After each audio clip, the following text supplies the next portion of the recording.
ponentes, dos ponentes de mi sede, del Instituto Regional de Oftalmología, Javier Cervato Univaso, de Trujillo.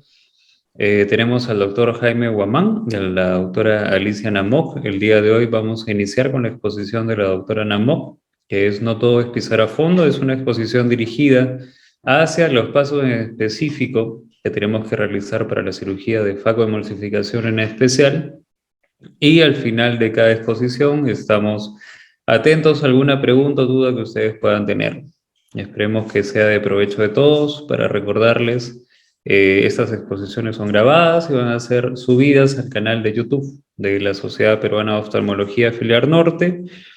Recordarles que nos queda una sesión más y acaba el curso. La última sesión es justamente con el doctor Vicente Morín, que lo tenemos presente ahora, sobre perlas quirúrgicas en Faco, y para la segunda temporada de Norfaco tenemos temas un poco más complejos.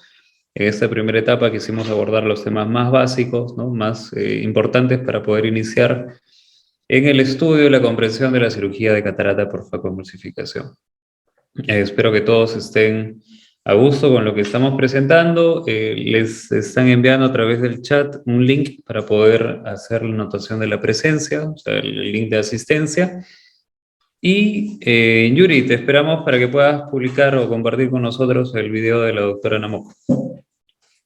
Buenas noches, soy la doctora Alicia Namok Leturia y vamos a hablar sobre pasos de facoemulsificación en la charla No todo es pisar a fondo. En primer lugar, hablaremos de las incisiones y vamos a realizar incisiones accesorias como la incisión principal. Inicialmente haremos incisiones accesorias a través de las cuales vamos a colocar viscoelásticos para luego proceder con la facoemulsificación, haciendo uso de un cuchillete que presenta una angulación de 15 grados, ¿no? Y estas incisiones denominadas paracentesis se realizan en un solo plano, usualmente desde el limbo o córnea clara, en forma tangencial y luego paralela al iris. La incisión principal tiene algunas características como debe ser hermética, por lo tanto puede no requerir suturas, ser mínimamente inductora de astigmatismo o permitir que podamos reducir la toricidad o astigmatismo preexistente a nivel de esa incisión. Existen dos tipos de incisión para facoemulsificación. Podemos hacer una esclerocorneal, donde creamos un bolsillo escleral, ¿no? Y es una incisión un poco más larga, que a partir del limbo va a tener un tamaño de 1.5 a 1.75 milímetros, y usualmente se hace en el meridiano de las 12 horario. Y la incisión en córnea clara, que es la más empleada, donde vamos a hacer un abordaje a partir de la arcada vascular limbar, y puede efectuarse en cualquier meridiano, usualmente en el meridiano temporal. Tenemos que tener en cuenta la regla de la válvula, que nos dice que la incisión es más segura cuanto más valvulada es, y esto será así cuando yo evito hacer una incisión perpendicular a la superficie corneal. La técnica esclerocorneal se describe, ¿no?, como inicialmente realizar una peritomía limbar, en donde yo voy a fabricar mi incisión, luego haré una pequeña disección conjuntival y cauterización de los vasos, ¿no?, a este nivel, y luego haré una demarcación de la herida escleral, el primer plano con un cuchillete de 15 grados, luego haré el abordaje en el segundo plano, ¿no?, que es la tunelización escleral con un cuchillete de Crescent, y luego el ingreso a cámara anterior será con un querátomo, ¿no?, donde ya haré mi tercer plano. Este tipo de incisión tiene algunas ventajas, como favorecer su cicatrización por la vascularización que hay alrededor, ser menos inductora de astigmatismo por estar más alejada del eje visual, generar una estabilidad refractiva rápida y una fácil conversión, si es necesario, a una extracción extracapsular, mientras que será más dificultosa si el paciente presenta una órbita prominente, puede generarse un sangrado por la manipulación conjuntival que hay, por ser una incisión más alargada, va a generar técnicamente mayor dificultad para la manipulación de la punta de faco y está relacionada a mayor tiempo quirúrgico.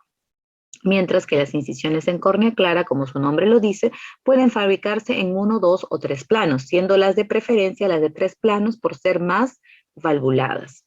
Esta incisión, como vamos a ver, debe realizarse con un querátomo o cuchillete 275 usualmente, o 2.2 dependiendo del tipo de punta de faco que vamos a emplear, y se hará delante de la arcada limbar. Ingresaremos tunelizando hasta la marca del cuchillete y luego haremos el corte en la membrana de Descemet y seguiremos el plano hasta terminar el filo total del querátomo para generar una incisión cuadrada.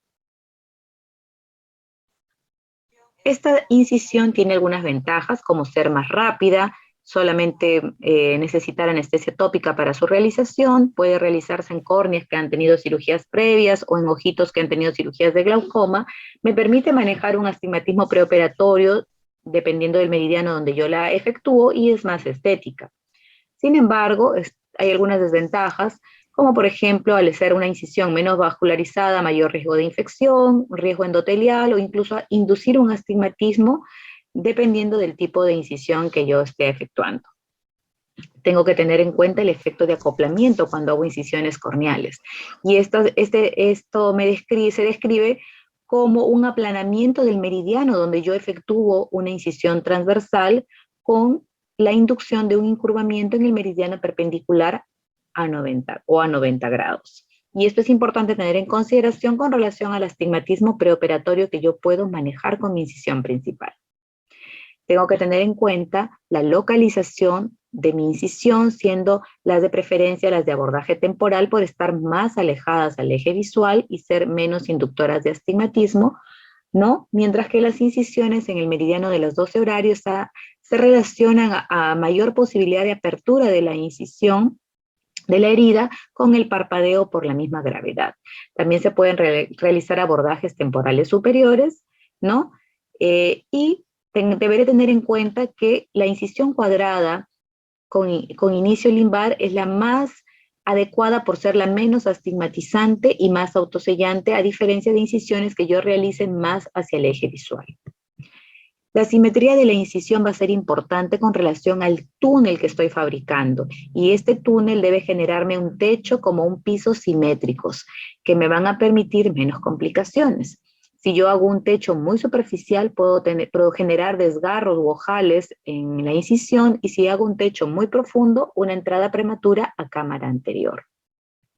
Deberé guiar mi querátomo en forma recta, ¿no? Y deberá llegar toda la longitud de la cuchilla hacia el borde que ha cortado la membrana de Descemet para que me quede una incisión de forma cuadrada, que es la más estable, la más segura, que no se va a lograr si yo entro en dirección oblicua con el querátomo o si entro prematuramente hacia cámara anterior, ¿no? Generaré mayor filtración de humor acuoso, prolapso de iris, y por el contrario, si hago un túnel muy largo, voy a generar pliegues en la membrana de Descemet, mayor edematización de la incisión y mala visualización. El segundo paso es la capsulorhexis, y aquí debo tener en cuenta el sistema de fuerzas que existen en la cámara anterior, y vamos a ver que hay una presión interna o intracapsular.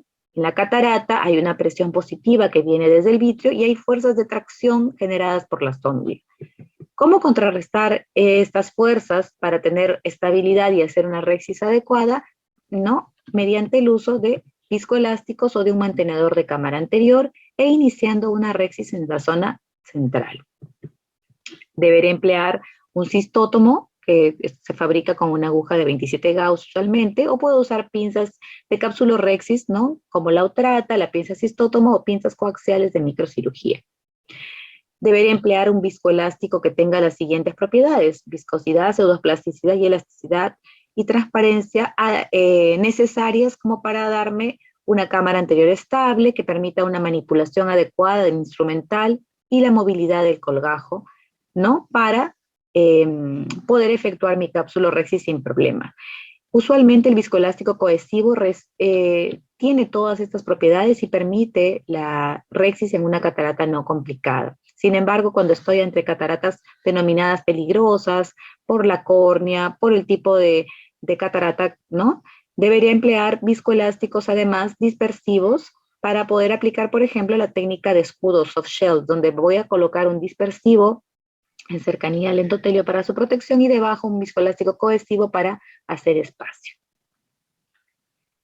Los pasos de la rexis van a iniciar con una punción central que puede ser efectuada con la pinza de capsulorhexis o con una otrata, luego un pequeño desgarro lineal en sentido horario o antihorario, dependiendo de la preferencia del cirujano, y luego fabricando un pequeño colgajo capsular que doblaré, ¿no?, sobre la cápsula, para luego, mediante una pinza otrata, tomar el colgajo en su extremo proximal y traccionarlo, ¿no?, con diferentes mecanismos de avance que ya vamos a ver, en más o menos 3 a 4 movimientos, y culminar mi capsulorhexis circunferencial traccionando el colgajo hacia el centro.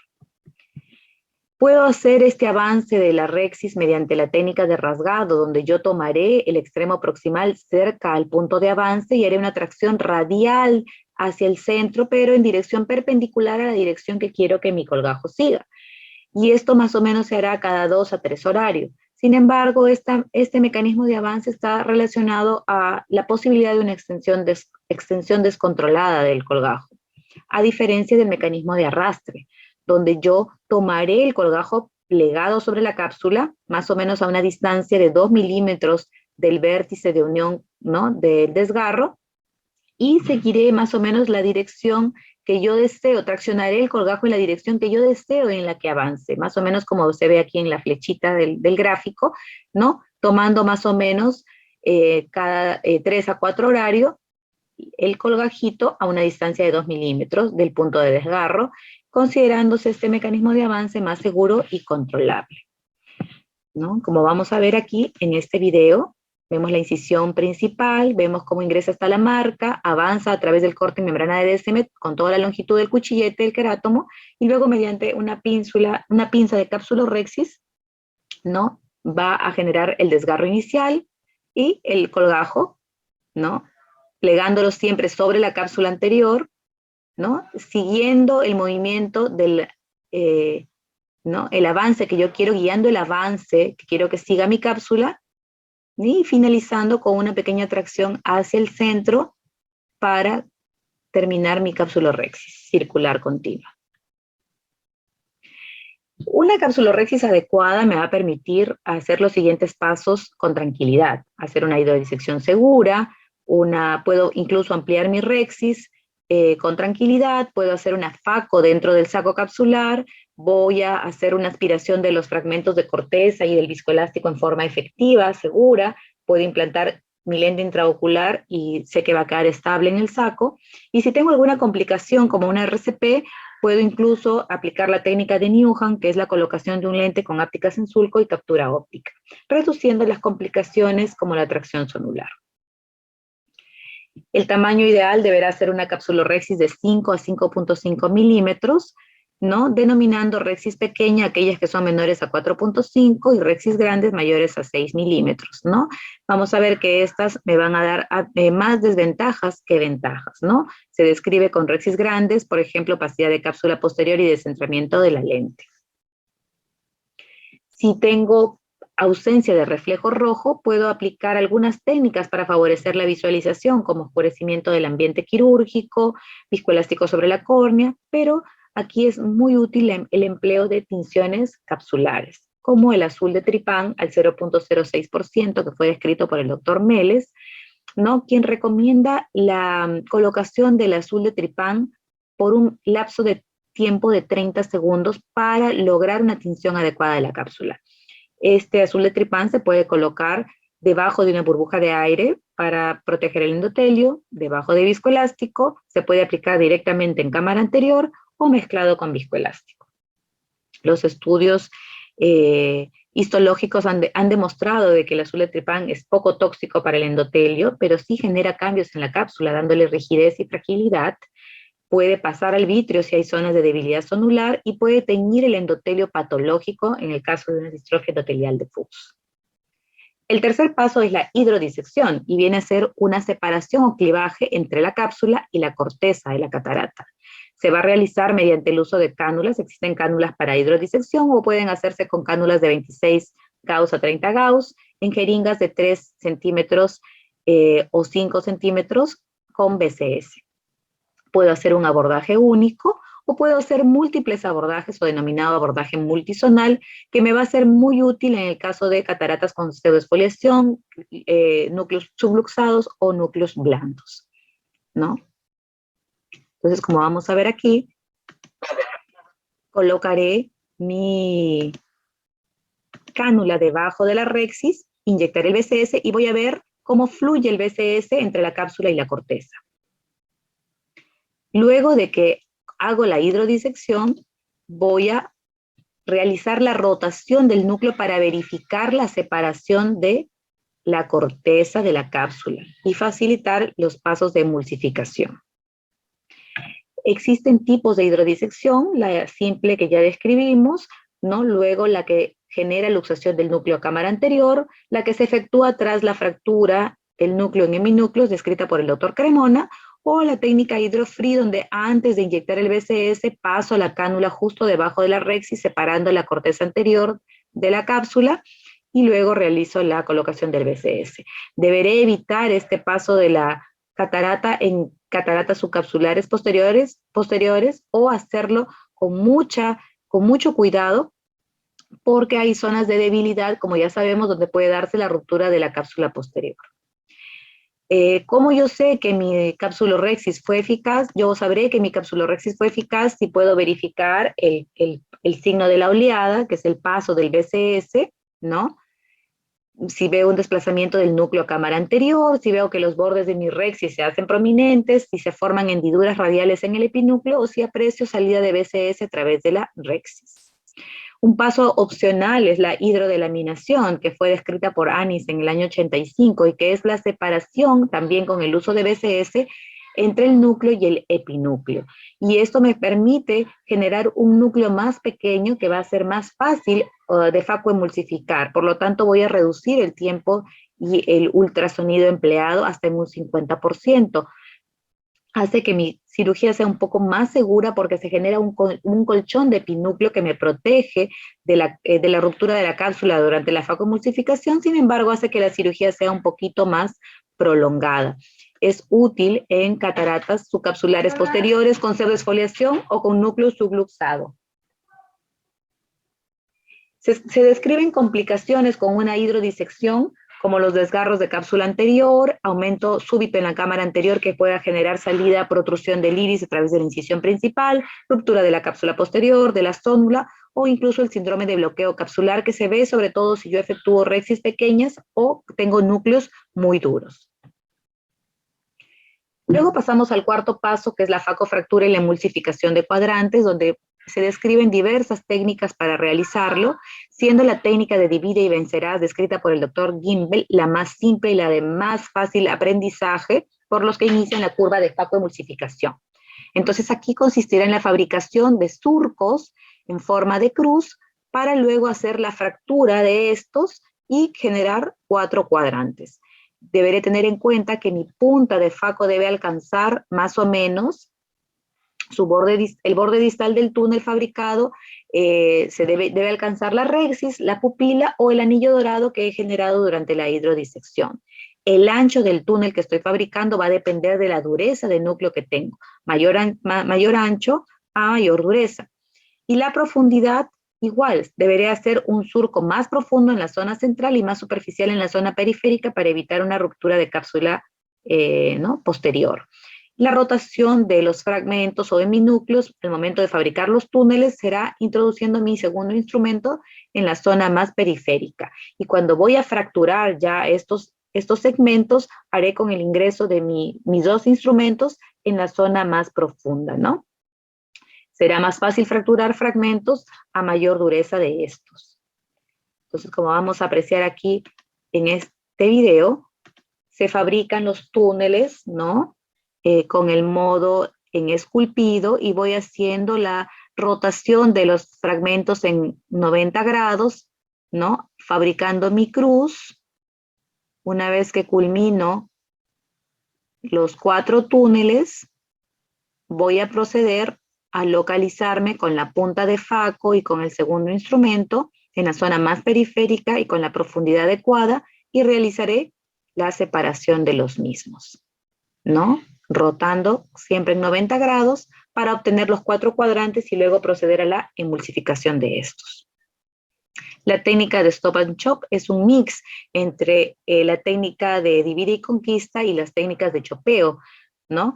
Donde yo voy a fabricar un túnel, fabricaré un túnel, ¿no? Haré la partición en heminúcleos y luego voy a proceder a, mediante chopeo, fragmentar en cuadrantes.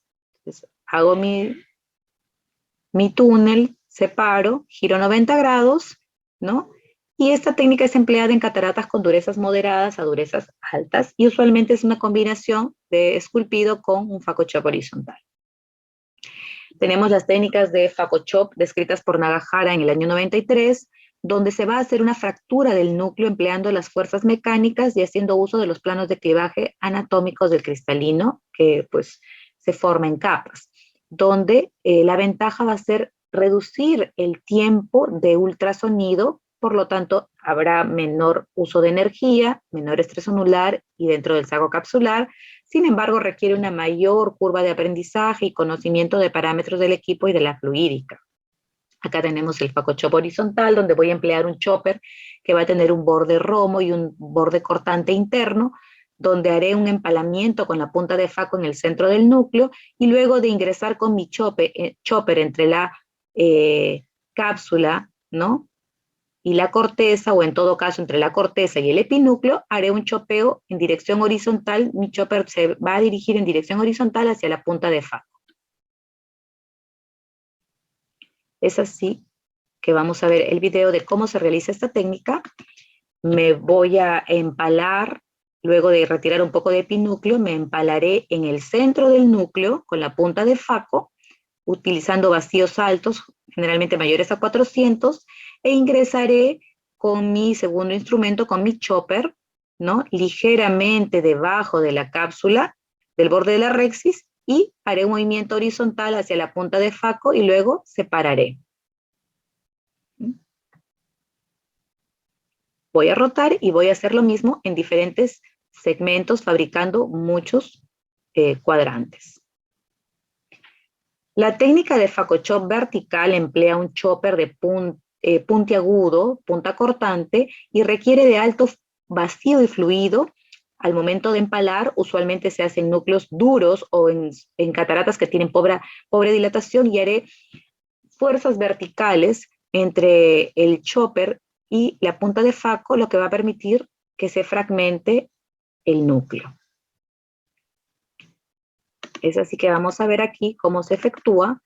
Retiro un poco de epinúcleo, me voy a empalar en el centro del núcleo, ¿no? Y con mi chopper haré la fuerza vertical hacia abajo y con la punta de Faco hacia arriba. Roto mis seminúcleos fracturados y procedo a hacer nuevamente el chopeo. Existen otras técnicas, como la técnica de chip and flip, que se realiza en cataratas con poca dureza, ¿no? Donde yo voy a hacer una especie de ollita retirando el material blando central y quedándome con una pequeña placa de núcleo a la cual voy a elevar, ¿no? Y, como lo dice el nombre, flip, la voy a voltear, ¿no? Para poder facoemulsificarla a nivel de la pupila o incluso en cámara anterior. Entonces, elevaré el núcleo y haré luego la emulsificación del mismo.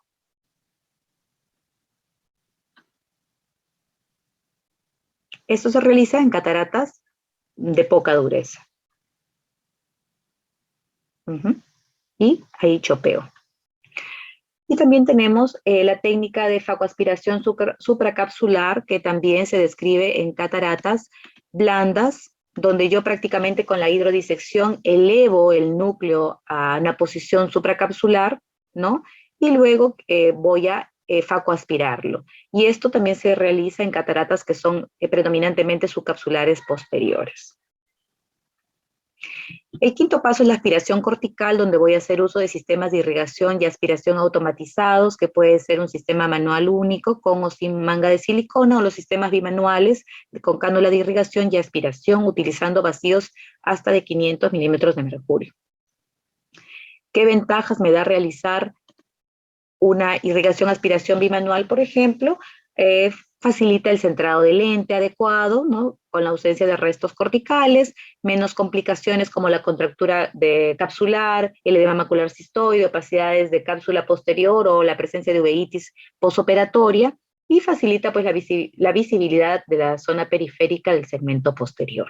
Entonces aquí se ingresará con las cánulas justo por debajo de la rexis hacia la cápsula anterior, se realizará la aspiración y la remoción de los fragmentos de corteza a nivel pupilar.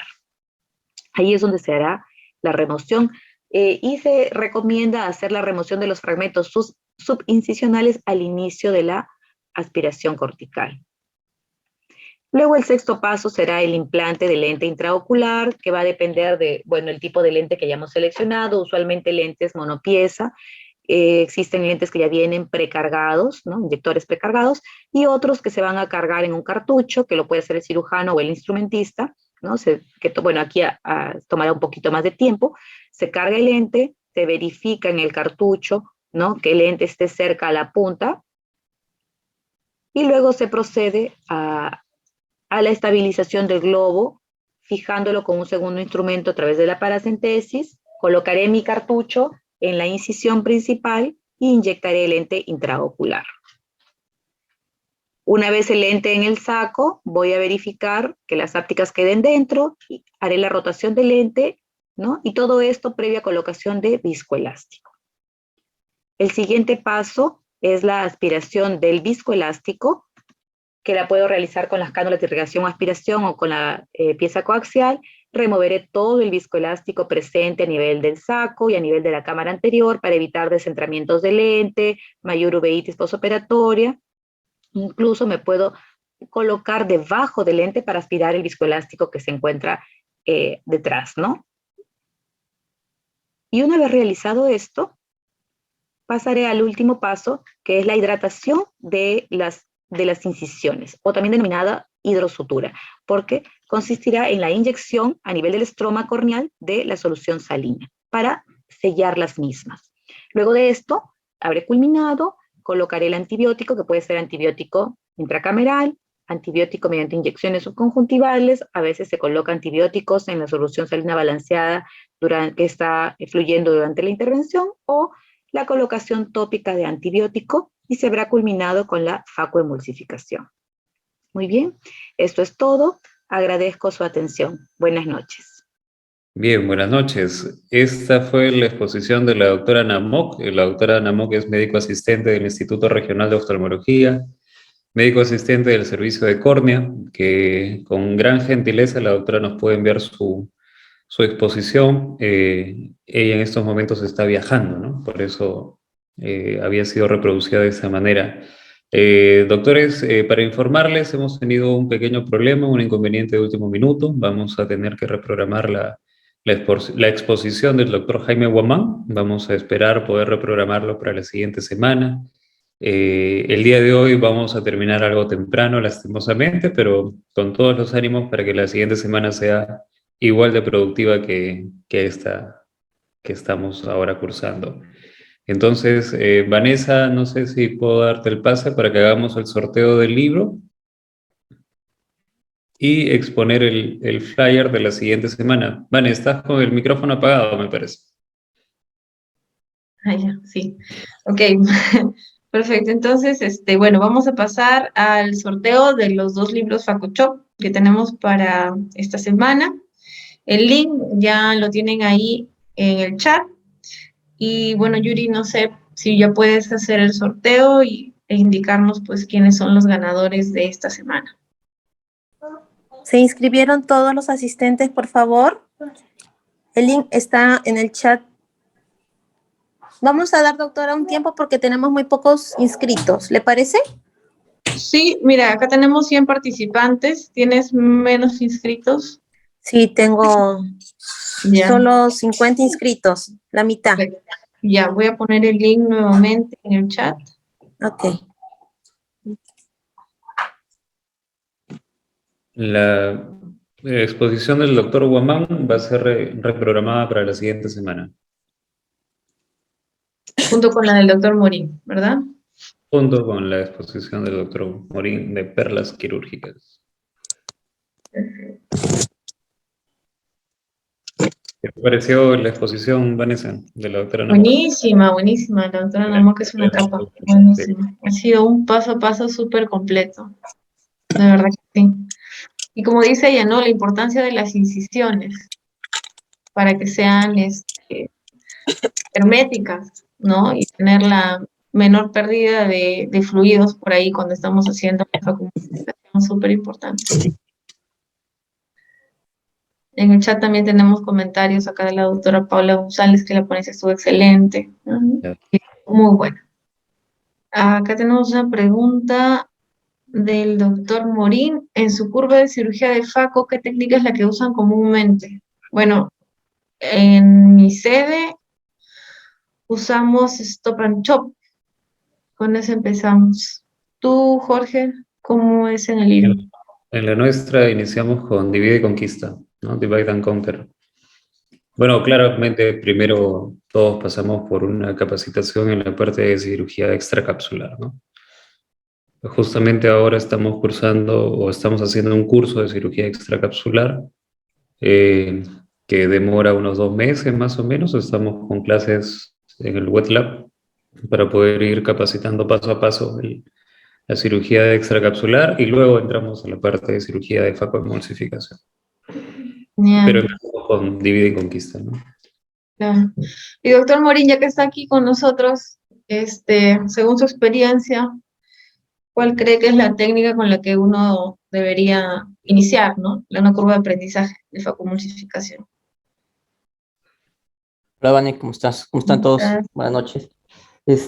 No, justo les hacía esa pregunta, bueno, para ahora que me toque la charla la próxima semana. La pregunta que me estás haciendo, ¿cuál es? Bueno, nosotros por escuela, yo aprendí Stop and Chop. Yo me sé que es una técnica que es muy, muy sencilla de dominar al principio, ¿no? Para empezar a hacer la curva y que te dé un poco más de seguridad al momento de hacer la cirugía. Y como toda técnica, también hay ciertos tips o ciertos perlas que hacen que se facilite esa técnica. Cierto. Sí, bueno, igual, por ejemplo, cuando yo hice mi rotación en México, yo vi que empezaban con Divide y Conquista, como hacen en el IRO, ¿no? Pero bueno, en el caso de nosotros, como te digo, empezamos igual con Stop and Chop. Ok.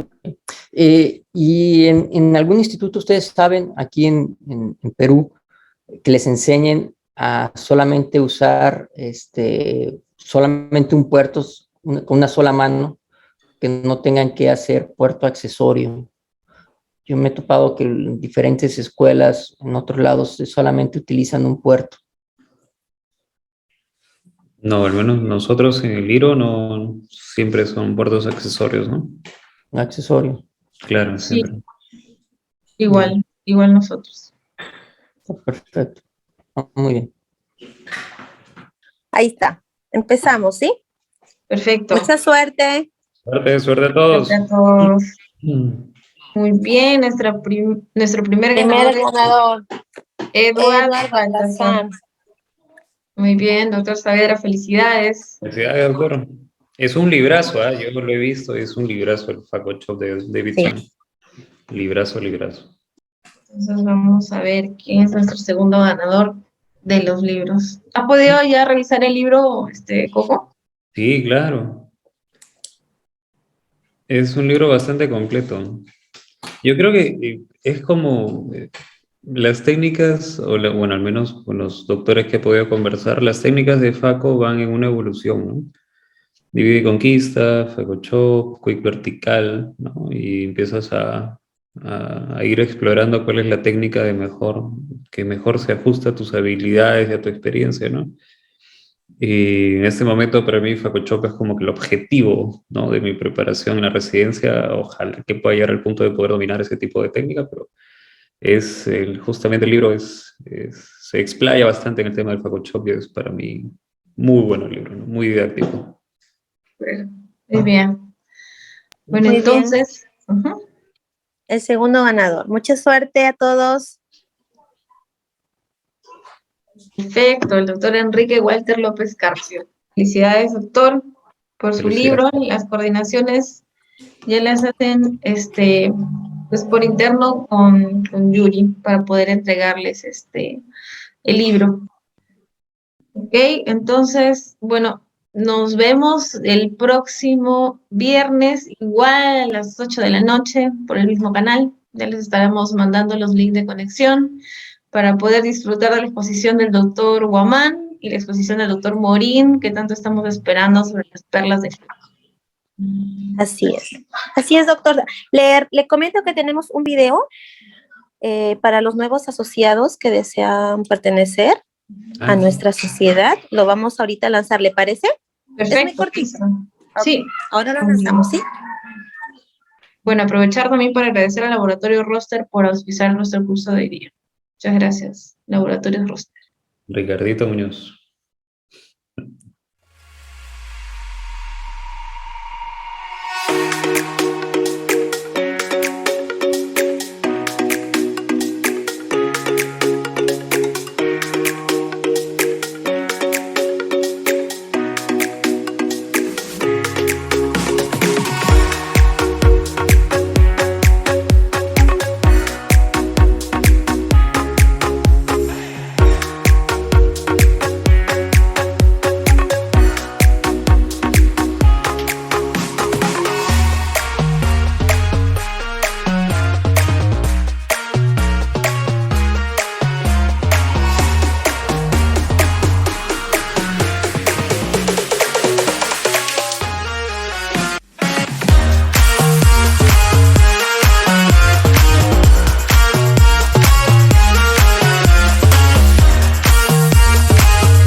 Más información al 960-057-495.